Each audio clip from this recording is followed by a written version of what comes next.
Ah, my fingers. Shoot. Ah! Oh no, no!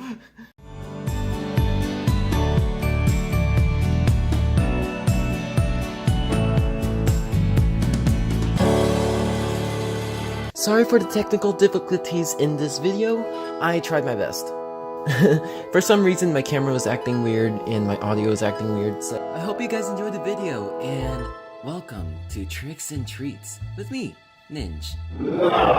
Hey peeps and duds, and welcome to another video and Spooky Jacket. So, we are doing masquerade masks, and I was supposed to do more than one, but I didn't have the time because I have to squeeze more videos in October. So, masquerade masks are super charming and they're super easy to decorate.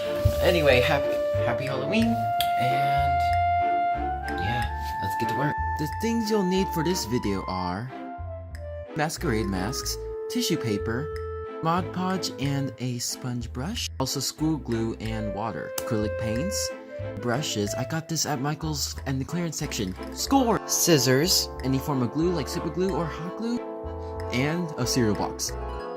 Now this solution is 1 part water and 1 part school glue.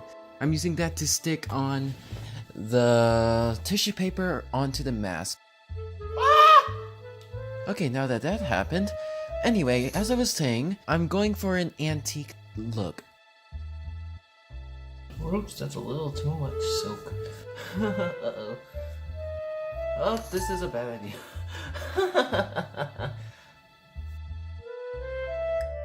I want it to be like a store-bought finish, but it looks antique and vintage. I'm just building up layers of tissue paper and covering the entire mask.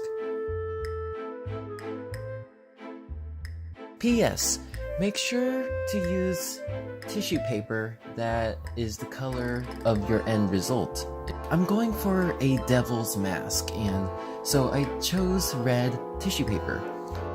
It'll make painting much easier.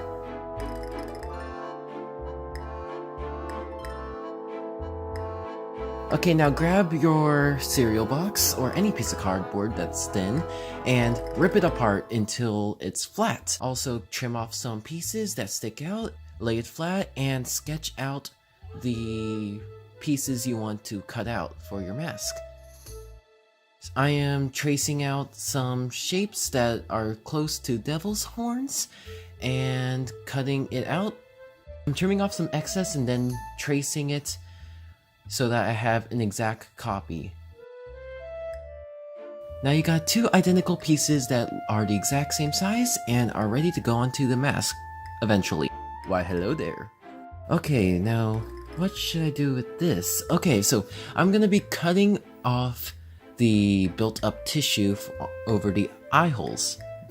Okay, I'm just gonna glue it onto the back side so it makes it nice and smooth.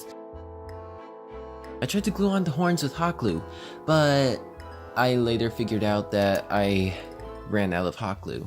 So I swapped over to super glue, and then I kinda got my fingers stuck. Ah, my fingers. Shoot. Ah! Oh no, no! Ah! No! Let go!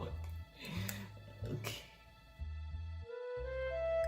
Yeah, the devil's grip is scary.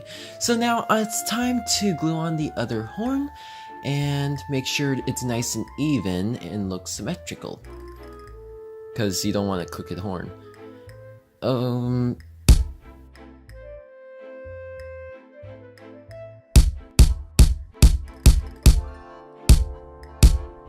That was violent. Stab it so that you could get through the tissue and then do the same process. Trim it and smooth it out.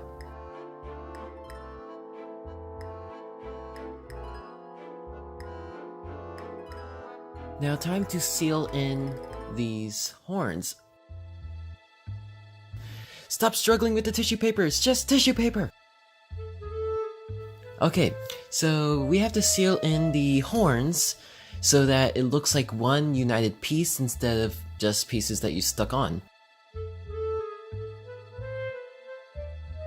Also, make sure to cut a slit so that it'll make it easier for you to adhere the tissue paper. Smooth out the entire surface and then repeat the same process onto the other horn. Now it's time to paint. I am terrible at mixing paints, so I ended up with a dark red color, almost looked like dried blood. And I didn't like the look of it. It was disgusting, so I had to lighten up the color with the original bright red color. But Ninj, the tissue paper looked cool!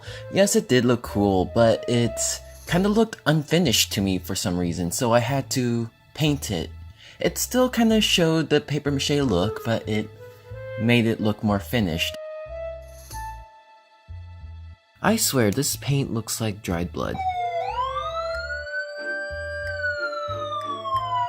It's coming together! Okay, time to seal in the mask so that none of the paint or tissue paper gets damaged. I'm using matte Mod Podge, but then I went over it later on with some velvety soft varnish.